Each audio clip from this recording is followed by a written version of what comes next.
Gago, dumami ulit. Ina mo, boss. Hindi, syempre, pagka tumikim ka, haluin mo muna maigi. Tama. You have to mix well Tama. all the ingredients, the protein. If you're a viewer from out of Philippines, What?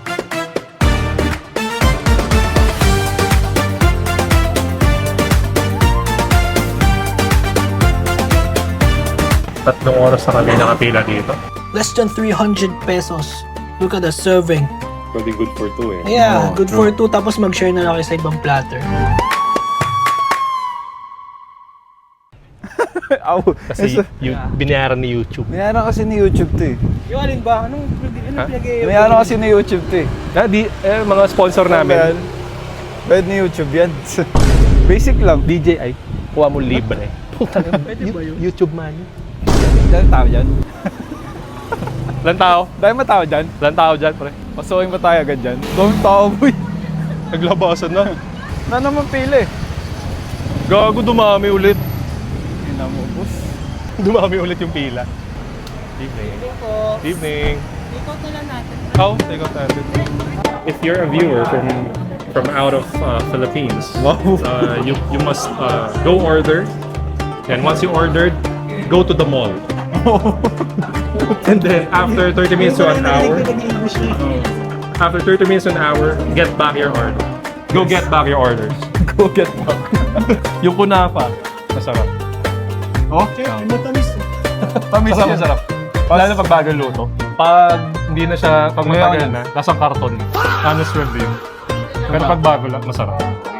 Okay. Sige, sige. Sige, sige.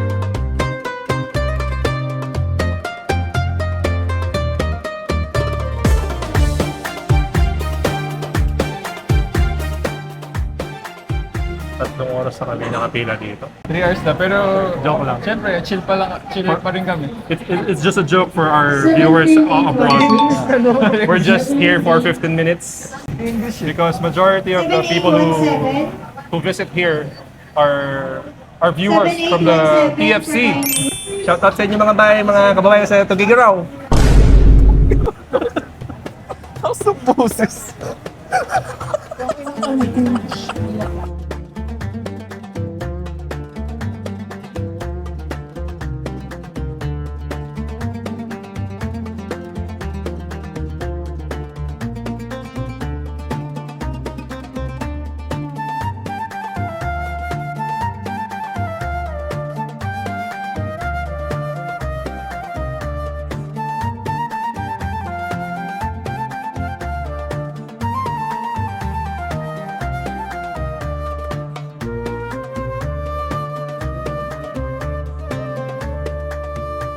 Dalawa yung kunafa, choco pie. Ano pa yung sayo? Yung beef shawarma platter. Tapos isang legendary na S2. Yung solo lang. Isang biryani na solo, dalawa pong choco pie, isa pong shawarma legendary na solo, tapos isa pong beef platter na kay sir. Hey, Pops Chewy. Sabi mo, Tra. Chara. Sarap ba to? Hindi, syempre, pagka tumikim ka, haluin mo muna maigi. Tama. You have to mix well Tama. all the ingredients, the protein, the vegetables. Ano masarap? So basically it consists of pickled vegetables and some sort of, and it's got onion, pomegranate, sumac, kineso. It's also got onion, sumac, parsley. So British yung you really know that the makers of this restaurant has done their research. So first bite, after mixing it all together, after incorporating all protein and vegetable, let's have a taste. British yung puta.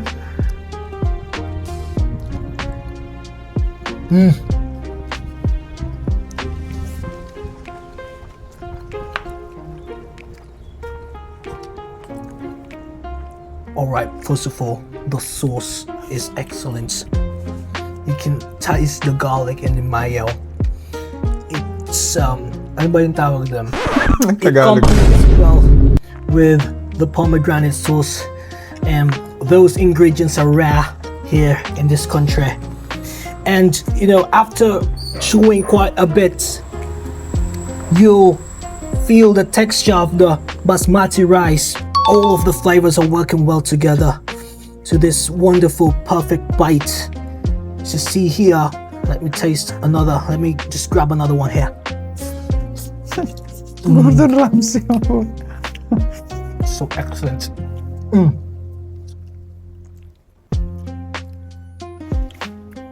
The spices are not overpowering, but you know, the first instant that the meat, I love the meat. Hold on, man. Hold on, bro. Ned's meat. So it's beef, by the way, and it's grilled and it's fresh. It's just like literally seconds taken out from the griller. Wow, it smells amazing.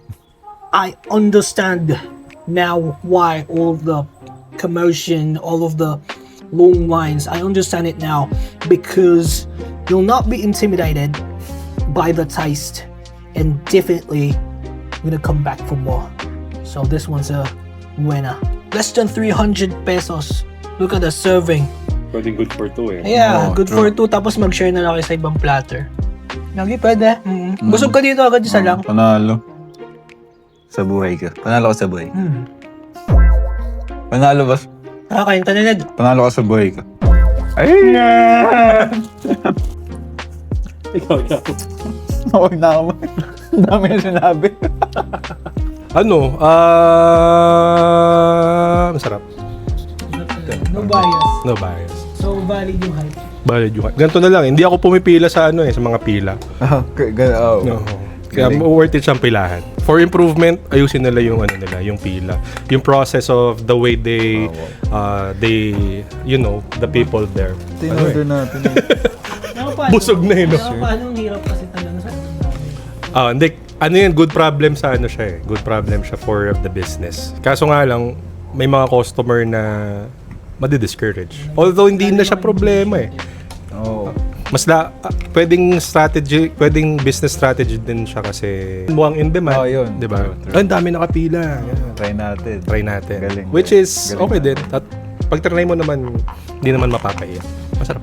Food-wise naman, okay yung nila, biryani mix bowl, in order natin. Ako lang, siguro, parang kulang ako sa, or di ko kasi alam kung may sauce sila for it, pero if ever, dapat may option yung bigay na parang spicy na sauce. Kasama Oo, kasama na. Oo. Na medyo may spicy na medyo may asim, ganong type of hot sauce.